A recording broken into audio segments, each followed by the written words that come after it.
Good evening. The regular business meeting of the Independent School District 279 School Board is called to order at 6 o'clock p.m. on August 30th, 2022. This meeting of the Osseo School Board is being conducted in the boardroom of the Educational Service Center. The meeting can be monitored electronically by streaming online from the district website. An archived recording of tonight's meeting will also be available on the district website.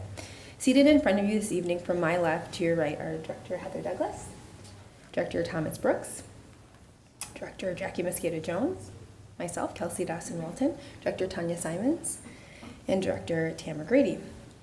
Also present in the boardroom is Superintendent Corey McIntyre, as well as cabinet members Laurel Anderson, Anthony Paternos, Brian Severson-Hall, and Steve Flisk. Other cabinet members will come to the boardroom as needed for agenda items. And Tim Palmatier. How could I forget?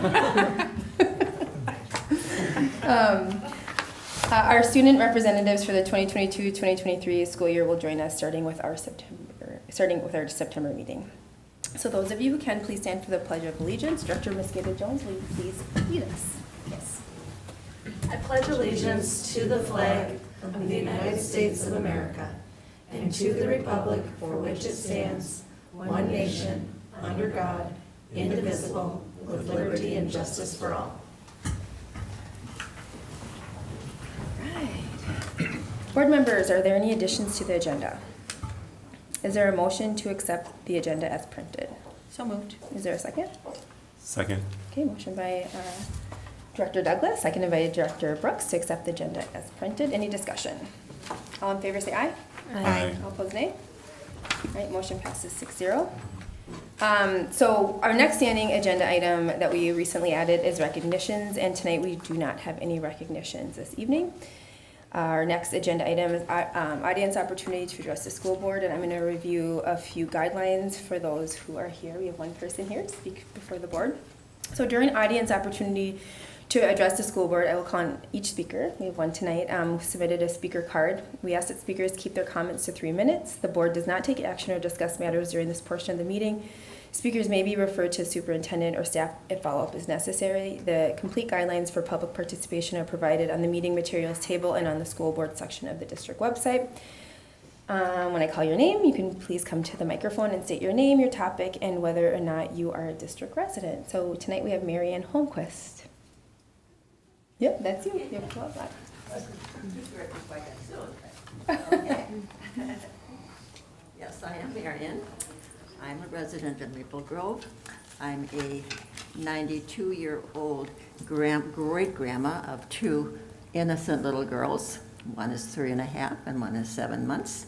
And what depresses me is to realize they will lose their innocence if they attend a public school. They will be asked to whether they want to be a boy or a girl. This is what I've heard, a boy or a girl or a cat in some instances. And I don't really particularly like that. I think they should keep their innocence. At this point, they don't care what they are, what anybody else is, and what their race is or gender. And I guess I'm here to just be told why this is all changing. Why can't they be the way they used to be, where they learn reading and writing and math and enjoy all children, all made in all God's children. This is what they should be taught, in my opinion. So I guess if I can be told why this is all changing with this woke program, because I do feel like they are going to be more disturbed, more confused. And I hate to think of these little minds having to deal with that at such an early age. Maybe later on, if they want to have some change in idea of race and all that stuff, they're more up to them. But these innocent kids, I don't think should be exposed to that. So all I want is an explanation as to why it's being pushed in all public schools. Thank you. Thank you. Our next agenda item is the superintendent's report. Superintendent McIntyre. All right, thank you, Chair Dawson-Walton, and good evening, board members. A regular part of the superintendent's report is to share points of pride in our district.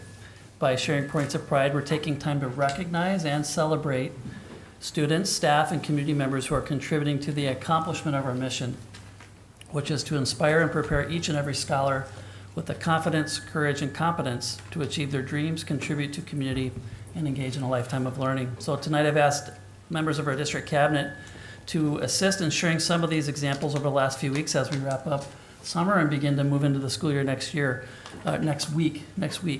So I will turn it over to Brian Severson Hall to get us started. Thank you, Brian. This summer, 25 students completed their coursework and officially graduated from Park Center Senior High School. These students had an opportunity to celebrate their accomplishments at Park Center as shared in these photos. A big congratulations to our newest graduates. In the area of achieving dreams, Asio Hosa Future Health Professionals recently attended and competed at the International Leadership Conference in Nashville, Tennessee. Elaine Olson and Samantha Longenecker, incoming seniors at Asio Senior High School, placed in the top 33 in the Emergency Medical Technician category. Eric Briz-Gornia, the HOSA co-advisor, said, "We are extremely proud of these two for their hard work and dedication leading up to the conference and second round accomplishment."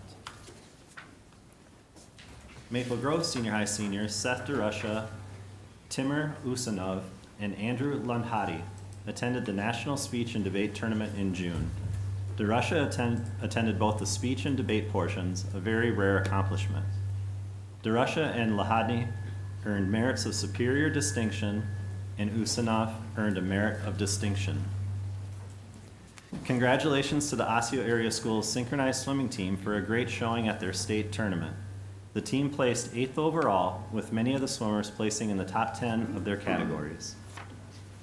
Maple Grove Senior High seniors Jacob Kilsner and Sam Peters and Osseo Senior High senior Jerome Williams were selected to represent their schools as some of the top football players in the state on KARE 11 Randy Shaver's 2022 preseason All-Metro football team. Congratulations to these well-deserving student athletes. In the area of contributing to community, the Family and Community Engagement FACE team collected more than 200 backpacks for the school supply drive at Zanewood Community, a STEAM school. Thank you to all the people who contributed to making this a successful event. On August 6th, the District 279 Foundation 12th Annual Reading is Fun 5K took place. Despite the rain, about 100 participants and many volunteers and sponsors showed up in great spirits, ready to move forward with the event. This year's 5K raised around $8,000. Proceeds will be allocated to media centers to provide unique activities and resources for students in Osseo area schools. Over 50 volunteers in partnership with Hands on Twin Cities and Boston Scientific helped to beautify outdoor learning spaces at Zanewood Community School. Thank you to all of the volunteers. In the area of lifelong learning, during the summer, students participated in a wide array of learning and fun through programs, activities, and events. There have been many great opportunities for students to have new experience and expand their horizons. Students in the Oak Summer Robot Camp worked hard to develop their science, technology, engineering, art, and math, or STEAM skills this summer using hands-on robotics and coding activities. The incoming 3rd through 5th graders have learned valuable lessons that they will use in the future during the 4-week camp that took place at Oakview Elementary School. Students at the Indigenous Language Summer Institute spent a few weeks this summer learning about Indigenous history, culture, and connections to Minnesota land base. Students in grades 4 through 12 focused on basic and intermediate language proficiency in Dakota and Ojibwe language classes, using those lessons to participate in traditional activities. Scholars at Weaver Lake Elementary School learned about plants at the Weaver Lake STEM Camp in June. In this hands-on program, students used technology to learn about plots, growing patterns, and different plant species. In the first year of the Global Summer Institute, students spent time learning about West African drumming and culture. At the end of their program, students shared what they had learned in a drum and dance showcase. What amazing talent. All across the district, scholars are gearing up for another year. At Woodland Elementary School, kindergartners had the opportunity to get adjusted for the big year at the Kindergarten Welcome Week. These young scholars experienced a classroom setting and learned about patterns, scissors, and more. In the area of mission-driven employees, teachers new to Osseo area schools were welcomed to the district with new teacher orientation. These teachers are excited and ready to meet their students and take on the school year.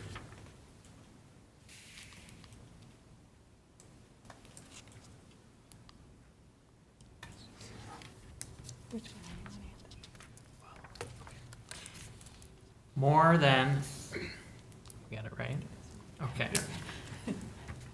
More than 50 participants took part in professional development goal setting and team building in Avid Summer Institute in July. Leaders from Edenbrook Elementary School, Northview Middle School, Maple Grove Middle School, Brooklyn Middle Steam School, Osseo Middle School, Osseo Senior High School, and 279 Online took part in this great opportunity. These Avid leaders left feeling energized and ready to return to school. Osseo Area Schools Nutrition Services provided meals for students on the Minnesota Hmong Summer Camp at North Hennepin Community College.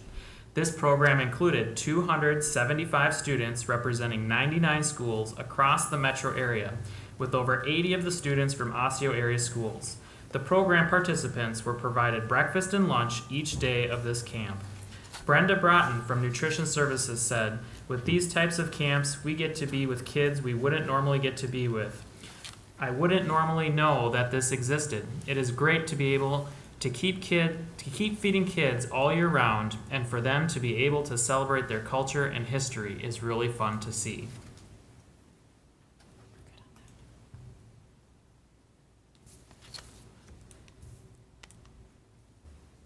Around the district, our mission-driven employees are getting ready for the new school year.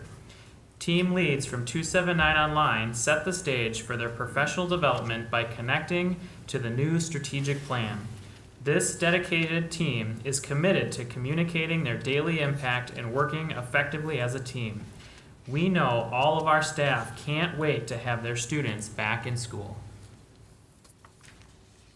And lastly, board members, I have a few reminders regarding our district calendar and events. So for families, please make sure to visit the district website to fill out some important annual forms. Our online back-to-school forms process continues for the second year this year. And through the process, families can complete emergency cards, family contact information updates, photo and military denial releases, and more. Also, our free and reduced price meal application can be filled out online. 2 notes, federal COVID-19 relief funds are not available this coming year, so meals will once be again fee-based. Also, if your scholar is approved for free or reduced price meals, they will also receive additional educational benefits like free or reduced fees for activities, free or reduced internet service at home, and more. The first day of school is for the 22-23 school year is Tuesday, September 6th, and we're looking forward to seeing everyone. We've had all of our staff back this week. With our new teachers were back last week, so we are really getting ready for our scholars to come through and off the buses next Tuesday. And last but not least, save the dates for the fall community informational meetings on building a better future. Board and leadership team members will share information and be available to answer referendum questions in person at Osseo Senior High School on September 20th, Park Center Senior High School on October 4th, and Maple Grove Senior High School on October 18th. Similar to the spring meetings, the informational portion of the meetings will be streamed online. And lastly, Chair Dawson Walton and board members, to conclude my superintendent's report this evening, I have one last item for my report. And we typically recognize the retirements of a number of amazing staff who have given their careers to education and are students of our district in December and June. But tonight we have one that's a little bit outside that standard retiree recognition. It's for a person whose retirement is one that's happening now, and one I'd like to take some time to put a spotlight on. So Joan, I'd like to ask Joan Bowman, Executive Specialist to the Superintendent, to please, I know reluctantly, approach the podium. And everyone, tonight's Joan's last meeting. And just to share a little bit about Joan's story. Joan has spent 33 years with Osseo Area Schools. She started out in the Department of Leadership, Teaching, and Learning before moving to the superintendent's office. Again, tonight's her last meeting, and tomorrow will be her last day working in Osseo area schools. Joan's husband, Gary, is here with her tonight. And Gary was a teacher in the district for 36 years, retired last year, and now Joan is joining him for their many adventures together that is on the horizon. Joan and Gary have 2 children that also attended and graduated from Osseo area schools. So anyone that's worked with Joan would agree that when you think of Joan, so many qualities come to mind. I'm not trying to embarrass you, Joan, but there's some things we definitely need to talk about. Joan is always calm in a crisis or stressful situation. Joan is extremely organized, detail-oriented. She corrects me a lot. Nothing gets past her. There's no task too big or small for Joan. And she's the consummate professional, shows tremendous care, courtesy, and empathy for others. Maybe my favorite part is Joan has a tremendous and great sense of humor and loves to have a good laugh. I recently reached out to previous Osseo area schools superintendents who've worked with Joan, Jim Bauk and Kate McGuire, to share their thoughts and some clear themes that emerged as I talked with them that all 3 of us were in agreement. And we share these following sentiments. We've all been blessed to have many wonderful and trusting working relationships in the district, but we're all in agreement when we say, without hesitation, we count Joan amongst our most wonderful and trusted colleagues. Joan has been a role model for what it means to be a professional in Osseo area schools. She has set the bar high for standards and work effort, and is highly respected for her work. Her loyal service to scholars, families, and staff has had a lasting impact. So similar when Barb Olson retired, if we think about that not that long ago, it appears now that I'm the one that finally drove Joan into retirement like Barb. After training me in as a new superintendent, holding my hand through the pandemic, she's decided it's time. And I'm indebted to Joan. Her never-ending patience, guidance, support, and mostly friendship to me as a new superintendent and over the last 3 years. Who knew during my first year we would go through a pandemic together, Joan? So the physical office and workspace in our office is really close working relationships, and with Joan at my side along with Sherry in the superintendent's office and Kay. Joan's always kept me on track through so many challenges, often with phone calls and text messages at all hours of the day and night. And together we've been able to experience many great things, endure, and do the best we can with challenging things, and always strive to do the best we can for the entire district.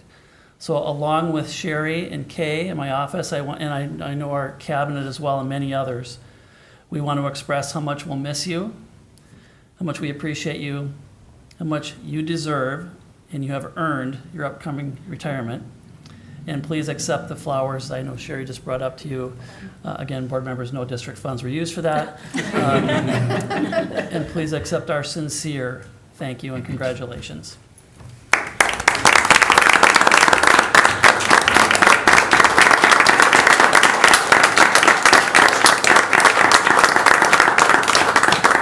Before you leave, Joan, I just wanted to give board members an opportunity to Can run. say anything. Quick.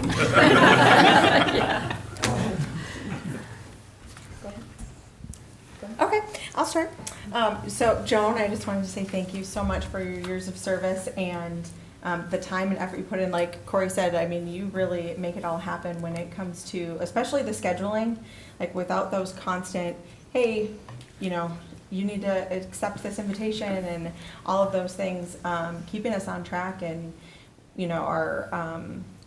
our meetings, our agendas, everything. You and Sherry do that all together, keeping us up to speed on everything that we need, and I just appreciate it so much. And it's been really great working with you and getting to know you over the last several years.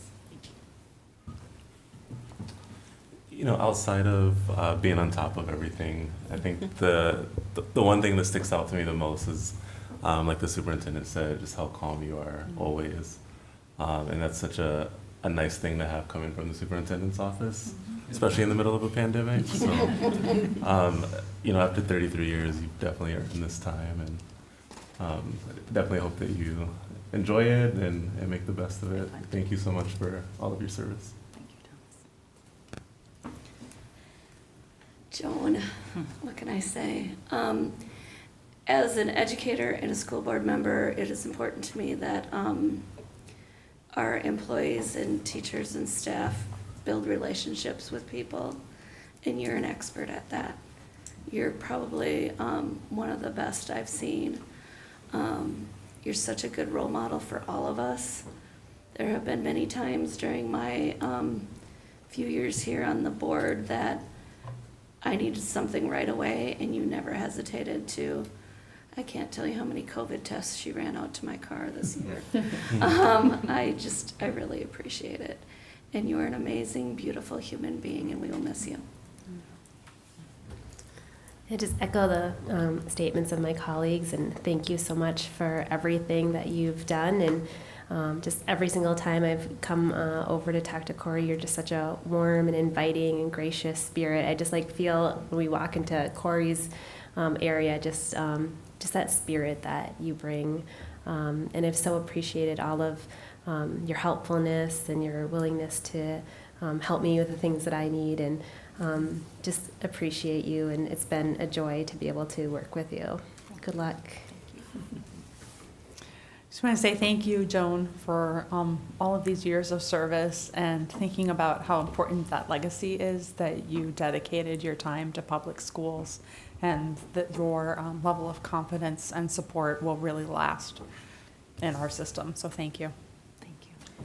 And I just want to say, when I was thinking about this being your last board meeting, I wanted to be like, oh, Joan, it's been such a joy. I've so enjoyed getting to know you over the last 4 years as a new board member, kind of walking in, and then, as we've all alluded to, the last couple years during this, not only a pandemic, but really tough issues that we've had to face. And it is true what I know Director Simon said too. When I walk in, I would be so nervous before a meeting because it'd be packed, and I just would see you, and I just definitely felt just calm, and I'm just really grateful for what you've been able to build here, the trust, the relationships, and I can just sense the emotion from all the people that work so closely with you. You've made a lasting impact, and your legacy what you've done is going to live on within this district, and with your husband, and I know your kids, and I just hope you can just enjoy your grandbabies so much in the years to come. So we appreciate you so much, Joan. Thank you. Thank you.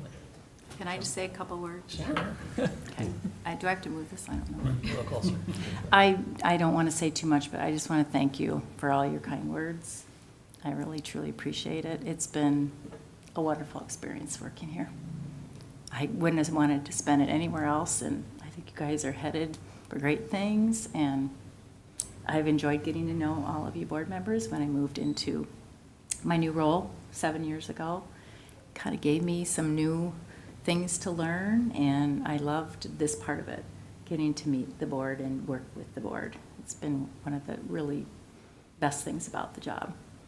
And Corey and Sherry, I'll truly miss you. I'll miss all of the cabinet that I work so closely with, and I just feel really privileged to have had this opportunity to spend my whole career here at the ESC, making a difference for kids. So thank you.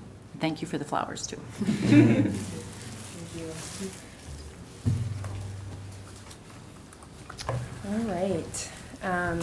All right, so our next agenda item is school board reports. Director Douglas, do you have a report or update? I do not. Okay. Director Brooks? No updates. Nice, okay. Director Miskita Jones? I have two. August 3rd, the curriculum and, hold on, I lost my notes. The curriculum instruction and assessment committee met, affectionately known as Kayak. We talked about essentially 3 major areas. I'm going to talk about ELA first. That would be English Language Arts. We talked about, we always do like an overview of the standards process with the state and where we are in each of the different areas for looking at new standards. The English Language Arts standards have been changed to align the grades to reduce some overlap. Grammar skills have been embedded in the writing strand of the English language arts. Vocabulary has been included and increased in all the strands of English language arts. Media literacy is in each strand now, and taking particular notice of the Minnesota American Indian tribes, including adding some lessons in our curriculum. And then a critical thinking skill evaluating arguments starts in grade 3, which developmentally aligns with when they are able to do some more of that abstract thinking. So that was English language arts. We also talked about Title I funding, and this last funding we got $3,374,643, which is up just like $20,000 from last year, but down from a few years ago. That's determined on a variety of factors through the MDE, including and identified by the free and reduced lunch educational benefits form. So throughout COVID, when people didn't have to pay for lunch, sometimes those forms did not get filled out. So our funding for Title I was reduced. So this is my plug to please fill out those educational benefit forms, free and reduced lunch. Even if you think you might not qualify, you never know, that helps our funding. And then the last thing we talked about in the kayak meeting was the talented and gifted area.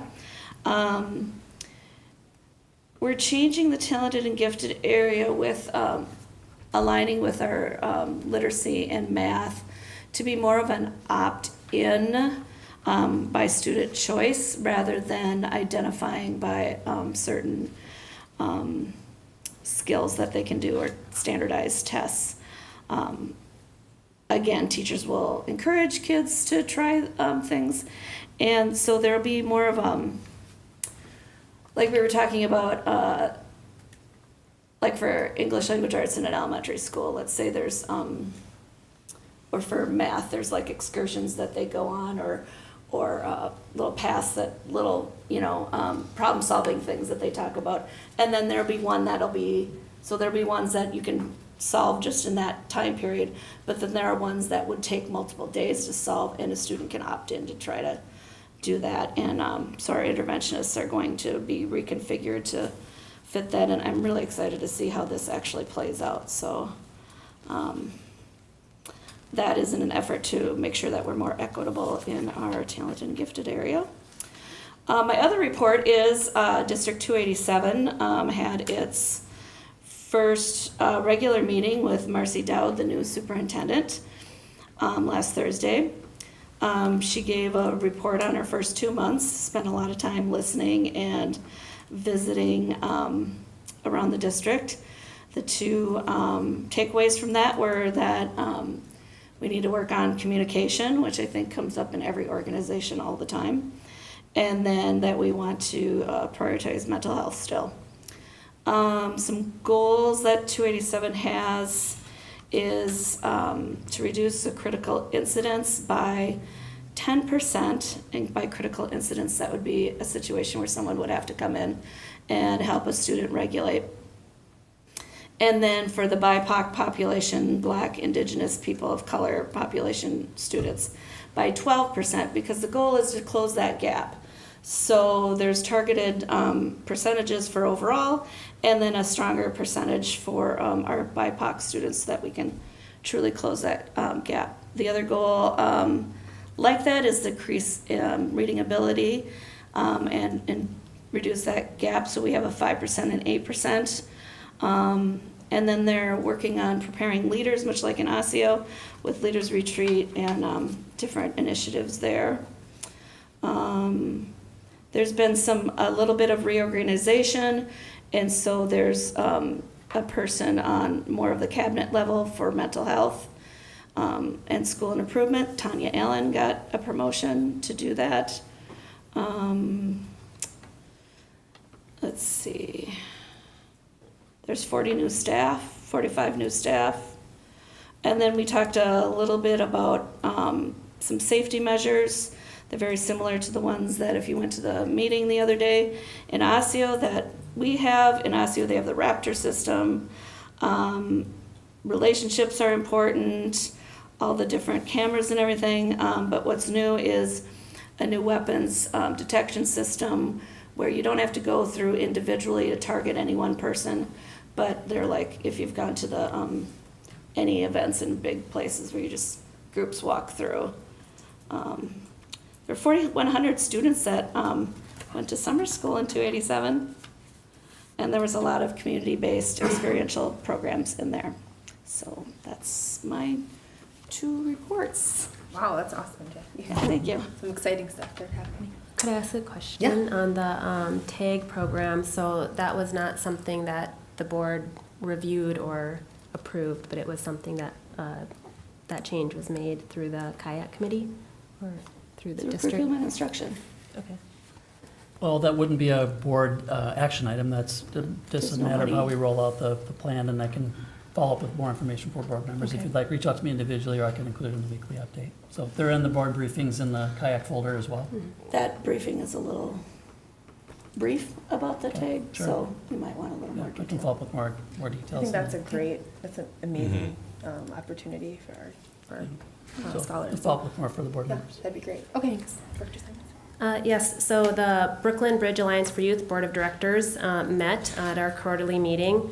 A lot of the routine business of reviewing the budget and reviewing progress on priorities. So the key priorities for the organization include the biannual Youth to Youth survey, which I'll talk about in a minute, the youth-led anti-hate campaign, also mention that, Youth on Board, which is continuing to increase young people's presence on boards and decision-making bodies like we do for our school board, and Blueprint for Persistence, which is continuing to expand college and career pathways for young people with partners in the community and large corporations and organizations in the community. So one thing that we'll definitely be learning more about is the Youth to Youth survey. So that survey is in process. So that's conducted by the youth who are participating in the organization. They do peer interviews, they're doing the survey, they're doing focus groups. And so they don't have the complete results of that, but some of the areas that they're reviewing are the long-term effects of the COVID-19 pandemic, goals and dreams of young people, participation in programs and activities, their interest in being engaged, and exploring kind of what they're doing for positive mental health and what their needs are. Some early learnings that they've had in the process, and again, it's not complete, so we'll be really interested in seeing their complete survey results. And they do send this information to us, so if you didn't, we'll make sure to get that to you if you haven't received it already. But there's some learning around that the young people in the Brooklyns have a distrust of public institutions. The young students even had some issues in trying to get participation in the survey for that reason. So there's some work to be done there. So some early recommendations do include ensuring that our public institutions are really engaging young people and inviting them in. So really working to create that trust with the young people in the Brooklyns. And many of the youth don't feel like they're getting the support they need from adults. And I think that's probably something that we've been talking about really in the past couple of years. So making more opportunities to network with public institutions and businesses. So it's very early learning. So they're continuing to complete their survey. They're going to be surveying 450 individuals, and then again doing their focus groups and doing the analysis and reporting out on that. The second piece was the youth-led anti-hate campaign. So they did do a group, 30 people were interviewed, so it was a smaller group interview. And what they did learn was that young people aren't sure how to report. And this is something that has come up in our prior board meetings. So as one of the pieces that they really want to make sure that they're outreaching to create a more positive community and address when there are hate incidents, and ensuring that young people know how to report, and really all people in the community know how to report that. And that's really consistent with our own work as a board. So we'll be learning more about that, and they'll be looking to partner with the districts in the Brooklyn the Brooklands. So we'll be learning more about that partnership and what they're doing with that campaign. One thing I did want to note was, again, back to that, this is an area that we've been working on, particularly with our Speak Up, See It, Hear It, Stop It. So I just want to make sure that everybody knows that that is something that's really important to us, and it should be reflected on all of the in the buildings, on the doors, and in some of the key traffic areas. So young people should never feel like they can't report something or share something that's happening in their schools. And so if you don't feel comfortable reporting that in your school, there is the anonymous tip line as well, and that's available on our website. So I just want to make sure that that connection was known for folks. That's my report. Okay. Dr. Grady. I had the pleasure of serving for a day and a half as a school board representative for the Board of School Administrators. And what we were doing was reviewing the administrative licensure program at Walden University. It was really a great experience to be able to meet other people and learn more about the licensure programs, or at least one of them in our state. So thank you. Nice. Thank you. All right. Well, first, I just want to reiterate, welcome back to our teachers. It's a very exciting week. It's a lot going on. I know in my own family we have almost every night filled with back-to-school stuff, so it's super exciting. My one announcement is around Association of Metropolitan School Districts. I handed over the gavel to Crystal Brocky, who's with Richfield, to chair. As part of their tradition, they provide a donation to our foundation. So we have a check for our 279 foundation. I think we're gearing up already for I'll still be on the executive committee for another year. They're gearing up already for the legislative platform. So the survey's out to districts to fill that out, and what are the priorities this year. And the big kind of piece that they're still working on is the Together We Make a Difference, which is the initiative in our board. We passed a resolution in support of denouncing any racial harm at activities and events. So their Association of Metropolitan School Districts is partnering with the Minnesota State High School League and 9 other educational organizations, continuing to ensure all students have the opportunity to attend school and participate in activities in a safe and respectful environment, free from racial, gender, and religious harm. And so I believe our district, we're participating in those conversations. So they have different scheduled regional meetings throughout the month of September and October. So that's very exciting, and so that work is still continuing.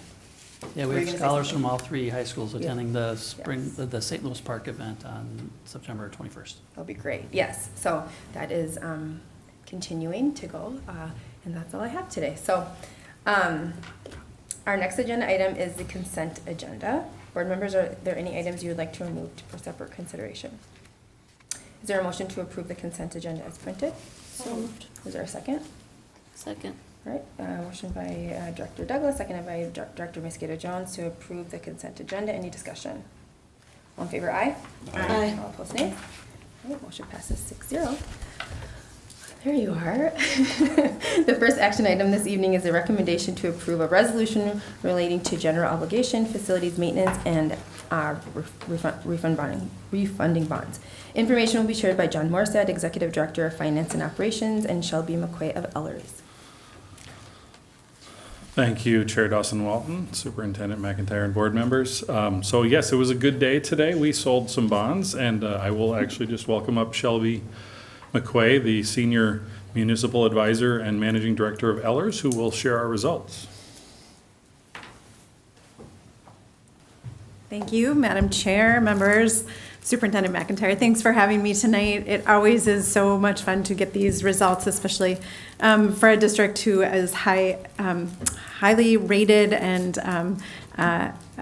sought after bonds as you put out there today. So just kind of overall the process, Jody was here towards the beginning of summer, presented the pre-sale estimates. We were anticipating at that time, given the market volatility, including some cushion, a 3.73 interest rate, and what you received today was a 2.92. So overall, really good results. And I'll just very briefly walk through the the sale day report, and then I'm happy to answer any questions on the official action item tonight, which is the award resolution. So you will be awarding to Morgan Stanley. They were one of 8 bidders on your bonds today, so lots of good competition for that today. One of the factors that's changed a little bit since you last issued was that the state of Minnesota's credit enhancement caught up to your rating. The state of Minnesota was upgraded to a AAA, which meant that their credit enhancement program now has a AA1 rating, which is the same rating that your district carries. So that rating was affirmed. As part of the entire bond sale today, we went in with a slightly lower par amount, but because of the good interest rates received, being able to fit that all into your debt plan, we moved about $1.18 million more into project costs. So that provides overall flexibility over the long term for the district should any of your needs change in the facilities maintenance program. So the attachments is really where kind of the meat is at tonight. So the first couple pages of the sale day, the attachments is the bid tab. You can see Morgan Stanley at the top. Cover bid being just a few basis points, not even a few, a basis point under that Piper. Oh, I can step through it. Okay. Just scroll. Sure. I'll catch myself up here. There we go. So they already had your bids kind of or their bonds resold at this point. That's the syndicate underneath. So they were reselling bonds already to those syndicates. So Piper being just under that 2.928, right? So really, really narrow. And then national attention too. So BOK, Baird, Fifth Third out of Cincinnati, and then continuing on to the next page, some Dallas, again, New York, and Cleveland interest for the bonds. So always really nice to see all that national attention. The next then set of pages are the schedules. So you can see on the next page, you'll note that the sources and uses then, as soon as you receive bond proceeds, you'll be able to start investing those. So we've just included a very minimal amount there, but you should be able to receive more in investment earnings because as the market increases with interest rates overall, you'll benefit, of course, on that other side with the investment earnings. So the net available for project costs after this bond issue was 12.367, or 366. The debt service schedule is on the next page, so we'll send these to Law and Mo at MDE to get incorporated into your levy, and all of that plays out overall in your capital plan. You can see all the numbers here. Happy to walk through any of these questions or these cells, but really the image on the next page is what we're aiming for here is a really level debt service over time to ensure that, number of reasons that property taxes change for people in your community and just because of overall property taxes, but and one of those being the vote that they have in front of them, but really maintaining this level tax rate for the purposes of the bond issue overall and the capital planning. The final pages then you'll see are just the Moody's. It's just your standard press release on the first couple pages, and then kind of a little more visually improved in terms of the credit opinion. There's a lot of pages, a lot of disclaimers that Moody's includes there in the summary, but overall your credit strengths are your wealth and your fund balance, your overall wealth in the community and your fund balance that the district has. And that's, sort of what Moody's looks at that overall balanced against your overall leveraged and your, let's see, where was I pointing to? And the heavy reliance on state aid. So overall, they affirmed your rating. You're looking really good there. So, but that's what I'll end with. I'm happy to answer any questions. And then of course on the award to Morgan Stanley tonight. All right. Well, I guess we'll do the motion first, and then we can go in discussion. Is there a motion to approve the resolution related to $11,505,000 general obligation facilities maintenance and refunding bond series 2022A, Sorry, I'm excited. Oh, authorizing the issuance, awarding the sale, prescribing the form and details, and providing for the payment thereof. So moved. Is there a second? Second. Okay, motion by Director Simon, seconded by Director Brooks. Is there any discussion? No, I think this is, we talk about the investments that we're making in the district, our projects, and we really talk about it over time, right?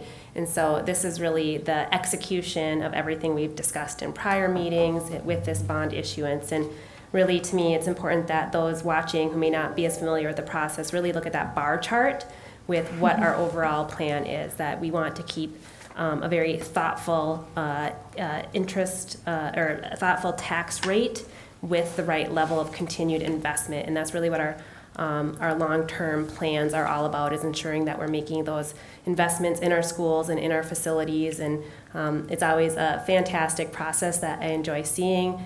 We get to see the actual projects come to life, and we get to see the renovations, the additional building spaces that we are able to continue to maintain and add to over time. So we really want to make sure that we have a really responsible plan for our facilities, and that's something I've always appreciated and has really been sustained board over board. So, this is kind of the slide that I really like people to see, so they can say that we're investing and doing so in a responsible way that isn't kind of going up and down to the tax rate for our constituents. So thank you. Okay. I'd like to add, Yeah. thank you to Shelby and Jody for their strong guidance and advisement.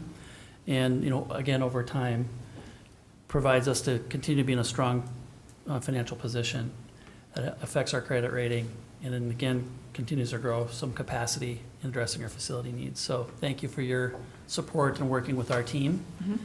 This was really good news today. So I know it was almost right at the last, you're up to the last minute today. I know there was conversations this morning, so I'm sure I was trying to get this in the packet, and you were still working to do everything you could for us. So thank you very much for that. Yes, great news. Thank you. Okay, all in favor say aye. Aye. All opposed, nay. Okay, motion passes 6-0. Thank you. Final action item is gifts to the district. Is there a motion to approve the gifts to the district totaling $72,063.78? So moved. Is there a second? Second. All right, motion by Director Douglas, seconded by Director Simons.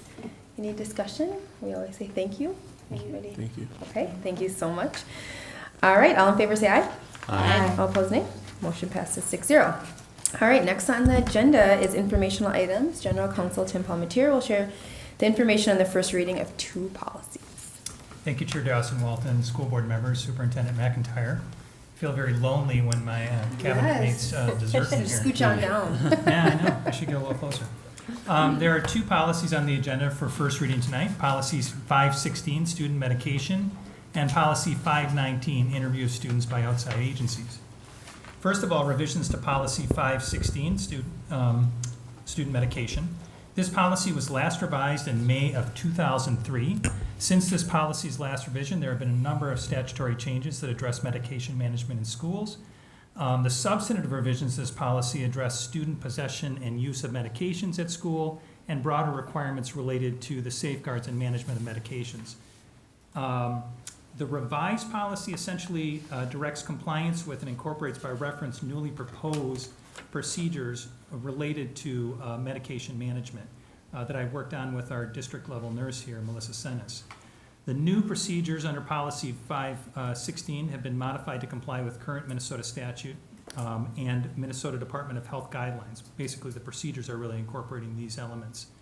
The new procedures clarify the process for obtaining parental authorization to administer medications, clarify record-keeping requirements, address security and storage of medications, provide guidance on medication administration during field trips, allow for secondary students to possess non-prescription pain medications in a manner consistent, actually, and also as afforded under Minnesota statute with prior approval of the parent. Address the use of emergency medications, requires adoption of student seizure plans, action plans as recently required by Minnesota statute, and also establish specific requirements around unclaimed or unused medications. And the second policy for first reading is policy 519. This policy was last revised in 2016 January 2016. The proposed changes to this policy are limited. They address those situations where a principal or site leader can allow discretionary interviews at school. And while schools are required by law to allow interviews of students when they pertain to investigations of child maltreatment, the statutes really don't necessarily account for those areas where it is discretionary. So as a result, schools have some discretion on when they would allow interviews to take place. The revisions that we have included here are minor, but they actually are intended to strictly limit those interviews to situations where they are only in the child's best interest or in an emergency situation. So by way of example, I think this revision would more clearly address and prevent interviews, for example, by immigration officials while at school, unless there was an emergency situation. We haven't really had a lot of those, but I've had a couple areas where I fielded some questions like that. So those are the policies for first reading. First reading begins a 4-week period for reaction to the proposed policies by concerned groups or individuals. After a 4-week period, the school board may adopt these revised policies after their second reading. The proposed revisions to this policy are available on the school district website and with the agenda for tonight's meeting. Comments on the policies may be directed to the school board or to myself, and comments on these policies may also be provided online through the school board policies and procedures webpage located on the district website. All right, thank you. At this time, the board will be taking a brief recess and then reconvene in the forum room for a closed session. The session will be closed pursuant to Minnesota Statute 13D.03 for labor negotiations with custodians. Is there a motion to recess the regular meeting for 10 minutes and reconvene in the forum room for a closed session? So moved. Is there a second? Second. All right, motion by Director Mosquito-Jones, seconded by Director Brooks. All in favor, say aye. Aye. All opposed, nay. Motion passes 6-0. Meeting is recessed at 6:51 p.m. The school board meeting will adjourn at the conclusion of the closed session.